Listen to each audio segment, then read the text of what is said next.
ito na guys ang part 2 natin. Naalis na natin to guys. Paano natin alisin guys? Ito kailangan mo lang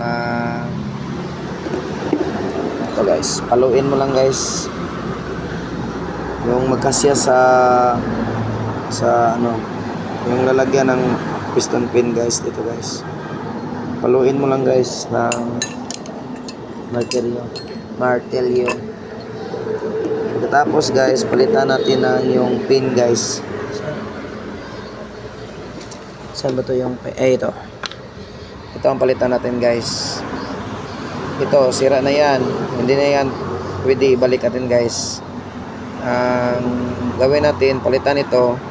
Yung piston natin guys, pwede natin ito ibalik guys. Pwede natin ito ibalik, wala naman siyang tama guys. Binisan na natin to. Yung ito guys, diba ito ang nag-stack up kanina.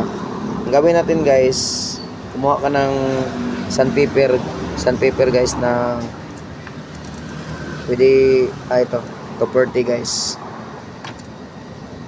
Ikotin mo lang ito para wala yung ano, yung parang yun sa loob guys. Ikotin mo lang at saka yung palit ka ng bago ng piston pin. Yun lang guys. Tapos i-try mo pasok kapag hindi pa yung higpit pa siya, hindi yan pwede guys. Kailangan maglabas siya agad. Ito higpit, so hindi pwede yan dahil ito ang original niya. Palitan natin ng bago guys. Yan, ito ganyan na naman lang guys. Ikutin mo lang. Yun, ganyan lang guys. Para mawala yung ano, yung parang nasira niya sa ilalim. Ito na guys. Pagkatapos linisan mo lahat, kabit mo, yun na, yun lang. Back to normal na naman guys. Ito na gas cutter guys, ginamit sa may-ari na 2 years ata.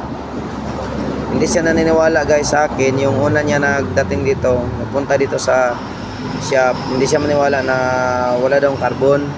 Sabi ko meron, marami sa loob, pero sabi niya wala daw yung carbon guys dahil puro stroke. Ito ang nangyari guys. So wala nga talaga, pero nag-stack up siya.